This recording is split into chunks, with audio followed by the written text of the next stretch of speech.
What's going on, guys? It's DudeConrad1 and welcome back to another Ardacraft video. Today we're going to be looking through some more of this awesome server. There is so much to see. It is based on the Lord of the Rings Middle-earth, and this is Fornad, the leader of the server, with his grass in hand. How you doing today, Fornad? I'm doing very well, thank you. Welcome back to Ardacraft. It's very good to be back. I actually am very glad to have re-downloaded the mod pack to do this, and this is actually quite the experience to be back here. So much detail, so many things to see. So let's go ahead and get started. Fantastic. So we are starting here, just on the very edge of the Shire, at the edge of the Brandywine River. And if you look across the river there, you'll see a very large hobbit hole. That is called Brandy Hall, and it's the ancestral home of the Brandybuck family. So I thought we'd start here and take a look around. Looks like a hobbit city to me, if you... Yeah, well, it basically is. Yeah. There's several hundred hobbits who live in there, all in the same family. So it's How many layers is that?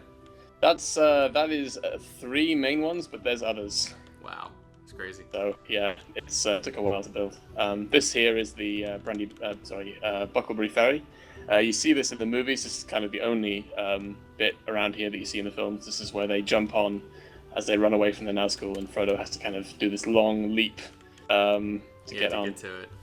Yeah, and then they cut to Bree. But we're going to show you today the bit in between here in Bree, which they didn't show you in the films. So very excited to see the rest of this today. This is incredible. Wow, there's so much detail, and it looks like you look at it and you know it's hobbits, and that's such a cool thing about it. It just screams hobbits and the atmosphere of Lord of the Rings, and that is a really cool thing about this area. And I love these little progress squares. We had talked about this before we started recording. We got these big squares up in the sky. Yeah, so that's over the old forest. As we work, we work by big squares in the sky. So once a section is completed, we delete the square. That obviously won't be there when we're done, so we'll pretend it's not there for now. Yes, very cool. So this is it. We're entering the village here of Bucklebury. So essentially, to give a quick, should we say, history lesson, about 750 years before the server is set, a guy called I think he was called Gohindad Oldbuck, quite a difficult word to say. He began the first excavations here. And the Brandybuck kept making additions to Brandy Hall until it occupied the whole side of this massive hill, had 3 large front doors, many side doors, and about 100 windows. And kind of over time, they expanded and expanded and expanded. They expanded so much that they filled the entire hill and had to kind of build a town. So there's a town below, kind of back of Brandy Hall. But this is the front door here. I think we'll take a look inside. Yeah, that is so cool. I love it. Yeah, it's huge. This is by far. Torch really quick. Yeah, definitely should. This is by far the largest hobbit hole we've ever made. This is kind of the massive entry room. I guess you'd call it the lobby. Wait, I can't grab a torch for some reason. Really? Okay, I'll give you one then. No, I can't put it in my inventory. That's weird. That work? Oh, there we go. Brilliant. Perfect. Yeah, so this is the huge main lobby. It's like a 5-star hotel. It basically is, yeah. There's multiple different ways you can go. I think I'll take you up to the dining room first. Hobbits do love their food. We'll come up here. And through this kind of... I guess you could probably call this kind of the reception area. Oh, this is so cool. And through here. And this is their main dining hall. So this is the huge dining hall of the Brandybuck Hobbits. Absolutely massive. For anyone who didn't realize, actually, I should have mentioned before, this is where Merry lived. So Merry was the son of the Master of Buckland at the time of Lord of the Rings, and later on, after the events of Lord of the Rings had ended, he became the Master of Buckland himself. So how does the... I'm sorry, go ahead. Go ahead. How does the hierarchical system of the hobbits go? Is it mayors, or do they have kings?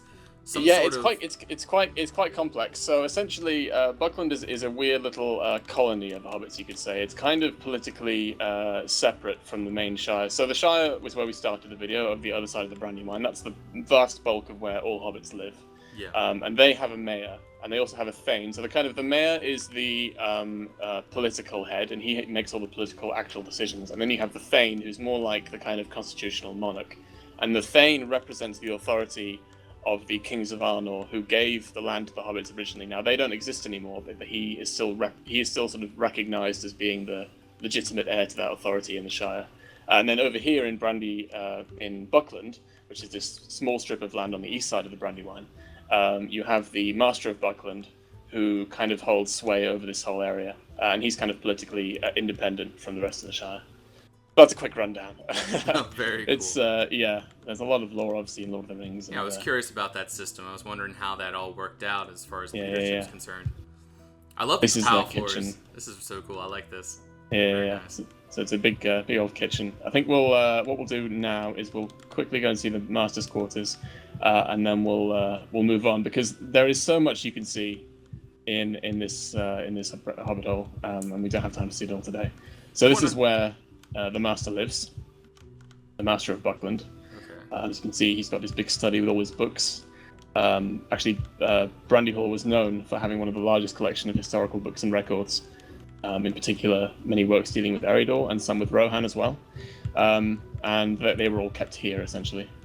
You see, he has a very ostentatious... So do they actually keep contact with the outside world, or do they more or less stay to themselves? More or less stay to themselves, essentially, yeah. I mean, for example, when Merry and Pippin first run across the Rohirrim, when they go to Rohan, the Rohirrim sort of talk about them as if, or the Rohirrim kind of have their own like legends of little people who live in the far north, but they're just legends. They didn't actually think they were real. So that's the extent of contact which they have. So you can see very little, essentially. I gotcha. Yeah, so let's move on.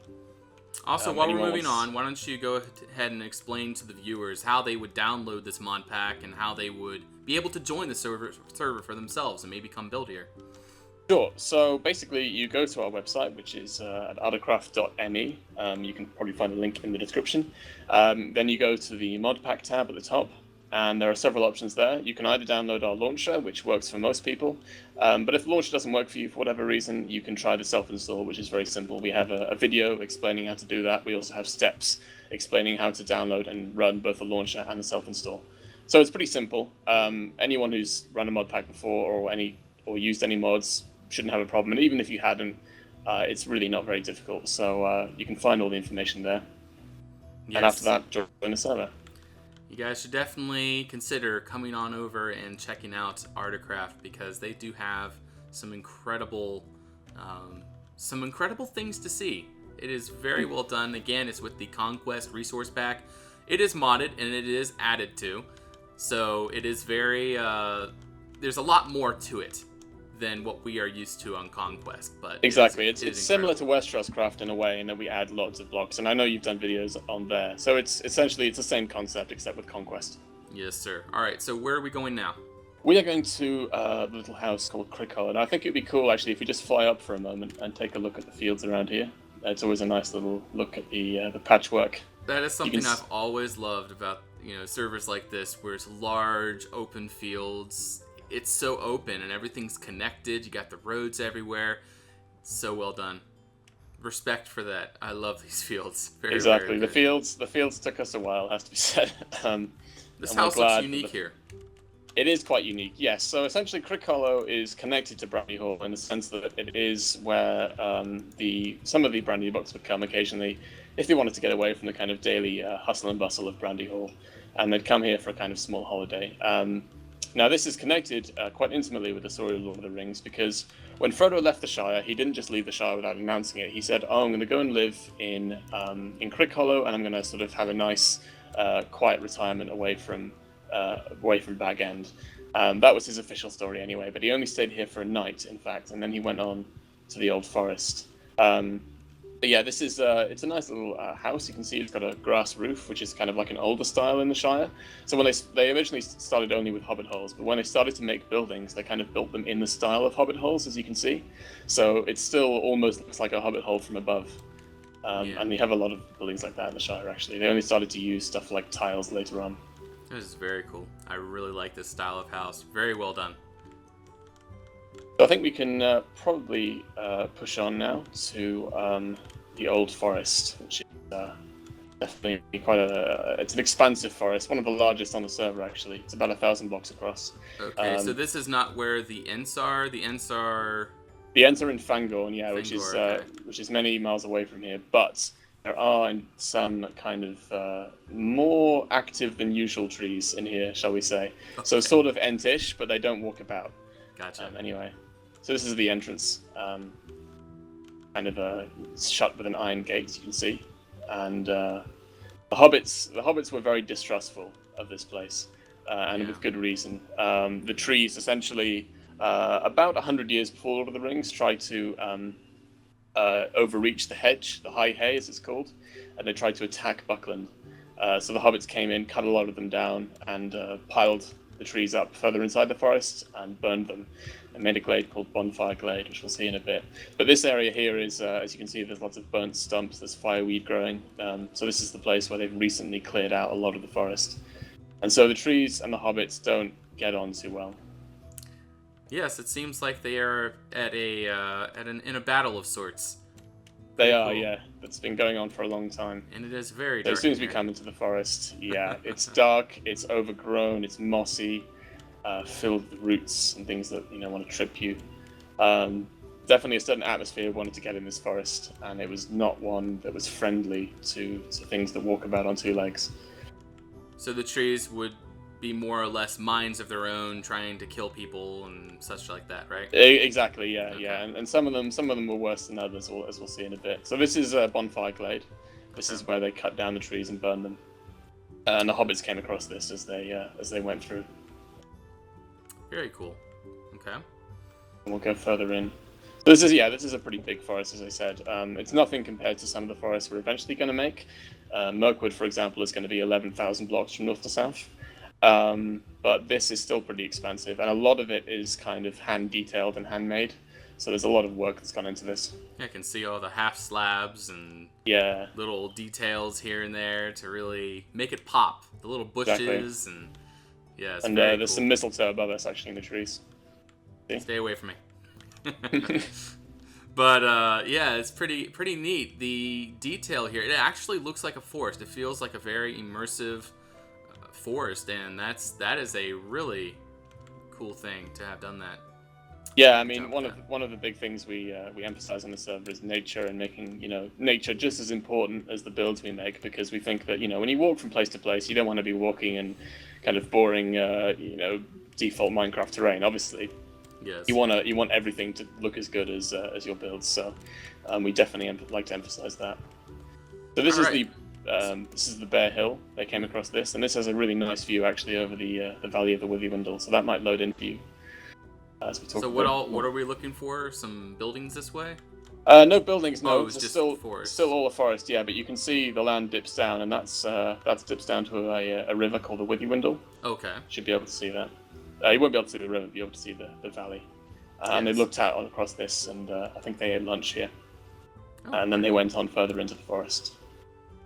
I see a little pine forest over this way, or a little. Yes, there is a pine forest actually. Yeah, is that where we're headed? Because yeah, sort of. We can go off the path a bit and have a look at it if you want, because it is quite different to the rest of the forest in terms of how it feels and how it looks. Yeah, let's head this way. I still love it. I love it. It feels like a jungle, yet it's not. It's more. I mean, you can tell it's deciduous, and you can tell it has an evil tint to it. Like you feel like there's some kind of impending doom. Something's going to eat you, or you feel afraid. The further in you get, the more that feeling grows, as you'll see. But I thought I'd just take you off the path quickly, just to show you this pine forest, which we're quite proud of, actually. It was made by one of our Norwegian builders, clearly an expert in pine forests, considering they cover a lot of the country. And so he made this. Yeah, it's been quite well done, I think. It's got got quite a different feel. I think if you come over here, actually, this is a cool little innovation. He made an anthill with the cool. little and texture you on can the kind of top. tell that there's ants at the top. That is actually a really, really cool idea there. Yeah, and I'm pretty sure you can do that. People thought about that. Pretty sure you can and I'm pretty sure you can do that with normal conquest as well. I think we don't have these half slabs, but we do have we do have full blocks of that. But yeah, that's a really cool idea right there. Yeah. So we'll turn back into the forest now and kind of get into the darkest part. So they came across these kind of folds in the ground, these big ruts, and this prevented them actually from turning north as we did. Instead, they were kind of forced eastward and southward, deeper into the forest and towards the valley. Gotcha. So are we coming up to the river now? We should be, yeah, in a bit. Just gotta get over this ridge. We'll almost be there. As I said, this is quite a big forest, so. Go ahead and fly so the viewers can see a more sky view. This is the kind of a more darker part of the forest, as you can see. Quite menacing. Little stream running through. Is there any like creatures living in here? But besides the trees, like maybe spiders. I see little like soul sand ghosts, but I guess that's because of the better foliage model. Oh, that's better foliage. Yeah, we usually. What was I gonna say? But yeah, is there any creatures in here of sorts? There were wolves which crossed the Brandywine at one point, yeah. And so we're going to make a few wolf dens in the Old Forest as well. Okay. But mainly there wasn't. I think Tolkien specifically mentioned there wasn't much birdsong in the forest, and the idea is that this is much more of a world of plants. So there was no trolls or goblins or orcs in here or anything of that sort. Are we heading this way? Yes, we're heading this way now. These orange blocks, apologize for these being in the video, but these we're updating to 1.8 soon, and these were metadata blocks that we're going to have to replace with mud blocks.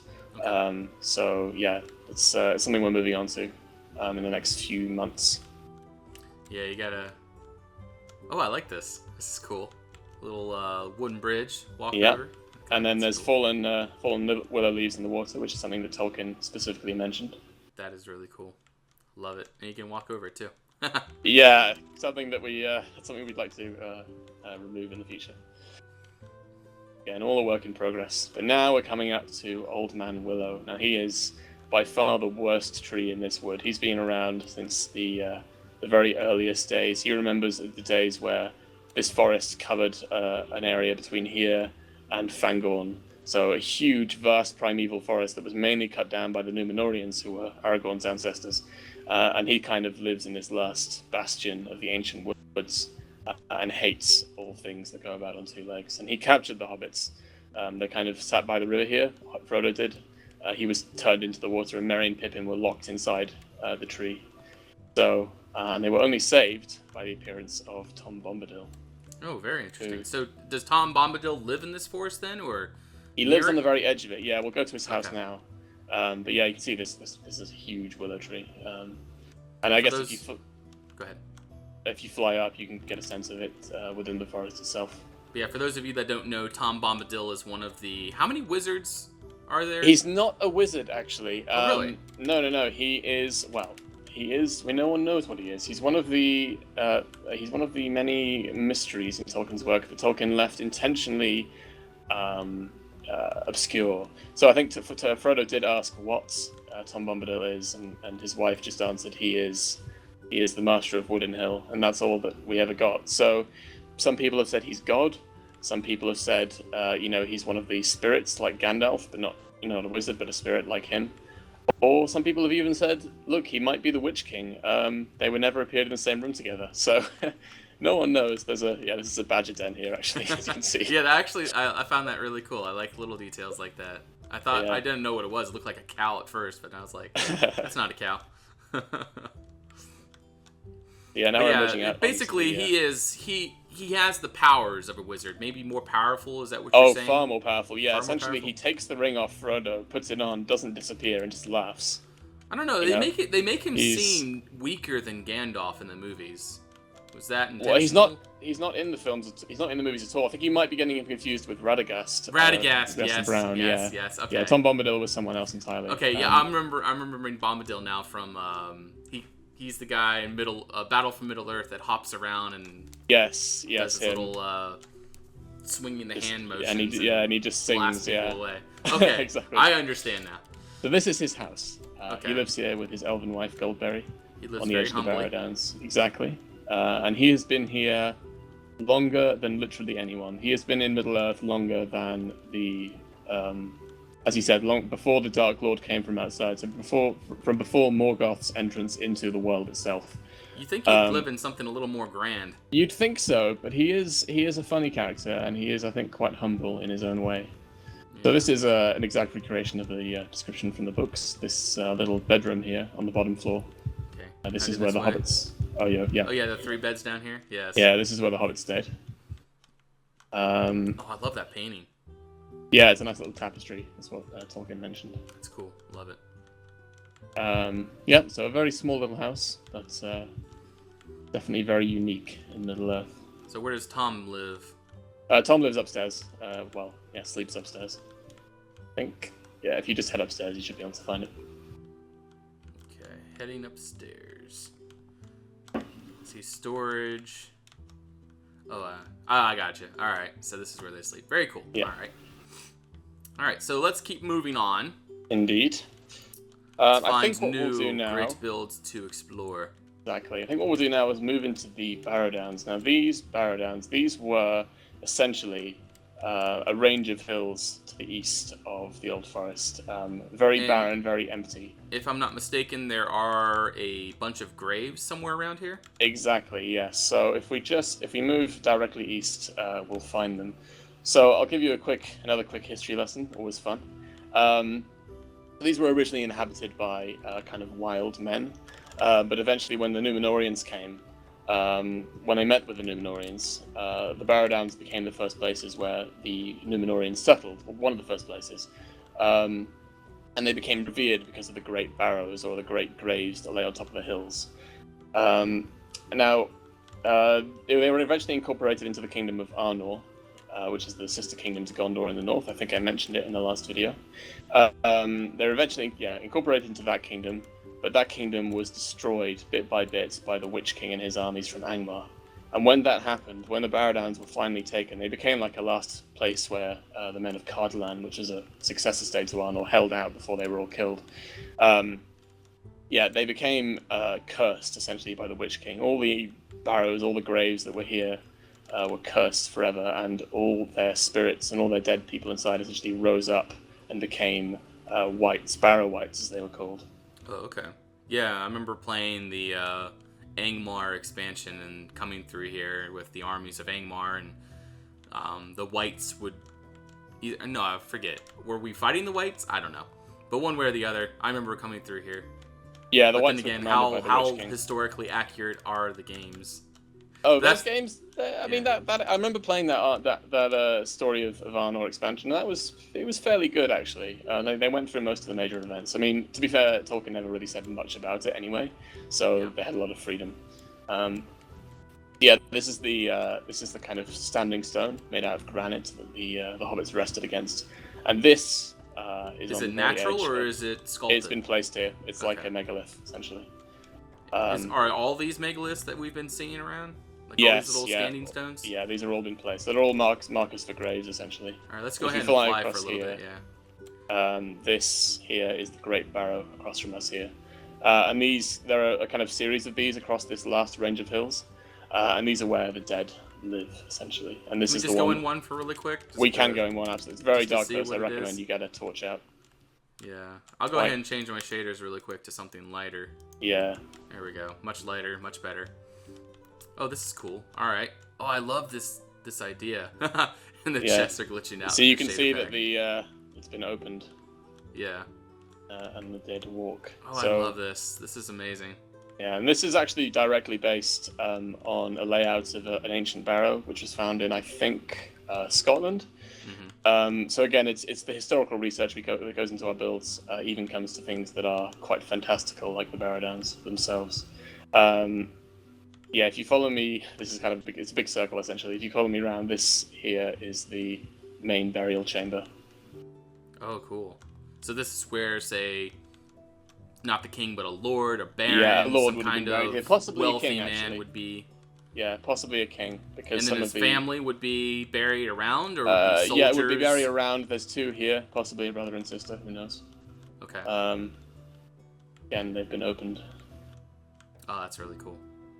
So they've been robbed. Either it's been robbed or they've resurrected. No, the dead have risen up within them. Yeah.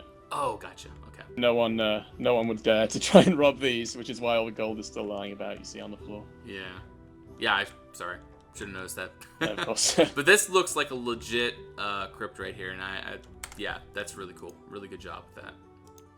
Yeah, so there's a whole load of them actually around, but we should probably move on. Yeah, let's keep moving. I think from here we can go to see Bree. Now we did see Bree at the end of the last video, but it has been finished since then. We only saw a very incomplete version at the time. So Are we warping there? We'll warp there. Yeah, I'll take you here. Here we go. All right, guys, prepare to feast your eyes. So this is the town of Bree. I love the Bree. Yeah, Bree is one of the oldest settlements in Eridor. It was founded thousands and thousands of years before, and it's one of the very few places in Middle-earth where hobbits and men live together. Why did you choose to do a hedge wall? Did it say that in the books? Or... That's just directly from the books, yeah. Okay. Yeah, hedge wall and... doesn't seem very defensible. Not especially, no, but Bree has been threatened several times. It's just that they usually tend to rely on the rangers. So the people which Aragorn led, the kind of last remnants of the people of Arnor, they became the rangers and they defended the wilds. So they defended the Shire, they defended Bree. And so actually a lot of the time Bree was not in any danger that the people of Bree themselves realized. Aragorn said himself that, if these people knew half the things I'd seen out there, it would chill their blood, but they never do. And they sort of mock him. They don't realize who he is or what he does for them. So Bree is a mixture between men, and then you have the hobbits living in the hill behind them. They live exactly. Yeah, they live higher. You never see that you never see the hobbits in the movies. You just you don't. You just see. It's the big like man, Frodo and Sam are like outcasts or something, and exactly. Whereas the men of Bree actually would have been entirely used to them. Yeah. This is really cool. I like the street view as you're walking through. It just seems very, very welcoming and friendly. I love it. Yeah, definitely. It's been designed. Well, it took a long time to build, about 5 months. So we put a lot of detail into it. This is the Prancing Pony, by the way. Right here. The famous inn. We can just have a quick look inside. Where are you? Okay, I see you. So this is the main hall, or the main dining room. This is where the whole scene with Frodo, falling backwards and the ring falling on his hand and disappearing and everyone gasping, that whole scene that happened in here. Okay. And Aragorn sat in this corner here. Okay. Being all mysterious, as you can see. Yes. So that scene was straight out of the books then, right? Essentially, yeah. There were some changes made, as there was with pretty much every scene, but yeah. Yeah. This is a little parlor here, designed for hobbits. So again, yeah, you're talking about how they never show this in the films, but actually there were rooms set aside specifically in the Prancing Pony for hobbits, and for hobbits' comforts and to their size as well. So yeah, they definitely they cohabited peacefully. Just taking a quick look here in the cellar. Yep. Do we want to go upstairs or anything? Oh, you can take a look. Yeah, there's roughly, I can't remember how many rooms. At least 50 rooms. 50 rooms. Yes. So Bree used to be, this kind of massive center of trade. It's declined a lot in the past few hundred years because of various factors. But yeah, this Prancing Pony used to be very important and used to be the kind of center of all gossip and trade in Eridor. Wow. This is pretty crazy. It's just room after room. Exactly, yeah. And it feels very homely. You feel like you could live here. It feels like it's actually a building, and that's a really cool feature about this. And the thing about Bree is there are about 80 houses here, and all of them are furnished, and all of them are unique. So you can see why it took us a while. Yeah, I definitely can. And how big is your team on the server? Currently, I would say we have about 30 active builders. Okay. And by active, I mean at least a few times a week to help out. So yeah, we are slowly growing. We're slowly getting more and more attention. As I mentioned to you before the recording started, we've recently been featured in the Ultimate Guide to Minecraft, which is a magazine published here in the UK. So we got an 8-page feature in that magazine with an interview, which is pretty fantastic. And we're getting more attention in lots of places. So we're getting more people as time goes on. And I think with a project like this, the more that you build, the more people are impressed and the more people want to help out. So it's just a process of keep on trucking essentially, and you'll get there. Can you teleport me out of here? I'm trying to find a way out. You lost. I was wondering why you were taking so long. Clearly just enamored by the prancing pony. Yes, I've been trying. Oh, there we go. Whew. Yes, so very cool. Feel free to fly around Bree and look at the sites. There's a lot. I want to go see the fields again. I remember the fields around here were actually really interesting. And this here looks like a bathhouse. Cool. Yes, this is a washing house. So this is where they come to wash their clothes. Oh, okay. That's cool. Love that. And you got the little diagonal windmill over here. Yes, yeah. Maybe nice that'll give feature. some of you guys some ideas. This would be a really cool way to build a windmill right here. Yeah. So in terms of purpose, there's all sorts of stuff actually, especially around the allotments. Where have you gone? Yeah, the fields. Yeah, I'll show you in a bit actually. The various. Wait, did you guys remove the wheat fields? Oh no! They are. You could just keep going the direction you're going, and they are there. Oh, there we go. Okay, I was wondering because I was like, I remember the wheat fields. I remember how amazing they were, and then no more wheat fields. What? Yeah, it's pretty cool. I could have said, oh, we changed the fields with the seasons, man. You're in the wrong season for this. No, it's just planting. Come back in about a year, right? Exactly. Well, I'll come back in autumn. Yes. And be in half a season, but no, we're not that insane. We are insane, but we haven't quite reached that point yet. This is really cool. I love the fields. Lots of grain, flour. Is this barley or is this wheat? Let me help to you. This is wheat, so yeah, it's too tall, so it's wheat. But we have barley out as well. And then we have also fields over here, which is where they keep cows at this time. So you see, we go so far as to even have cow pats in the fields. Yeah, this is actually, I remember this was actually what do you call those things? A fad over on Ravend. We would be talking about your guys' cow patties. And then it'd be like wildfire. Everyone's like, cow patties. Monster, adding cow crap or that level of detail, crap, whatever. There's this is talking about horses. Yeah, this is the stables here. The stables of Bree. We also have a brewery. We have a rope walk where they make rope. We have what else do we have? We have obviously the two big barns, the threshing barns. We have the windmill. So essentially, we've done enough research into kind of medieval life to have pretty much everything a town would need to be self-sustainable. Yes. And so it works out quite well. So I see that you have the moat going all the way along, and then you reach this hill, and then there's no defenses on the hill. And then it stops. Yeah, well, that's I said again. It's just one of these things that Tolkien said. So, like I said, this town, it had some defenses, but they really didn't take them that seriously. So I guess it was just more of like a wow factor when people walk into the front gates of the city. Yeah, partly, and also with the hill, especially. I think attacking from down on the hill would be more difficult for any attacker than just attacking right straight through the front, especially if you had a large army. Again, it's not especially defensible. It's no Minas Tirith, but it's there. I bet you guys are looking forward to building Minas Tirith. Oh god, yeah, that's wow. You guys have started Erebor? We have. Have we started Erebor? Was that the question? Yes. We have got the front gate currently, but not anything else. I thought I'd show you one last thing in Bree. Before I guess I don't know if we need to end the video soon. Well, we're coming on 33 minutes now. Yeah, so I'll show you the theatre in Bree. Just a last little detail. So something that we made. That's a cool little thing. So we based this theatre. That's a stone. Actually, it's a mason's. Yeah. Okay. And they also mixed lime there for lime washing. But yeah, this is the Old Grey Hill Theatre, and we based this on Elizabethan theatres. So people would just stand in this central area. Some of the richer people would, be able to sit and stand on the galleries, and you had this kind of quite simple theatre setup. But we like to occasionally build theatres in our cities and show off the differences. There's actually another theatre we've just started working on that's based on ancient Greek amphitheatres, so very different to this. Well, this is really cool. This also seems like a place where you could have like town meetings, like the people could stand in here, and then the mayor could stand up here and talk to them about certain issues. Do you have a town hall, or is this? This is just a theatre. In fact, Bree had no town hall or government actually. Oh, really? Yeah, none at all. They just kind of, functioned. Just did everything they wanted to do. Yeah, it's kind of almost an anarchist society in that way. But I'm sure Tolkien wouldn't describe it in such terms. Yes. But yeah. Well, very cool. This has been a very enjoyable journey. We've gone through the old forest, through Barrow Downs, came to Bree.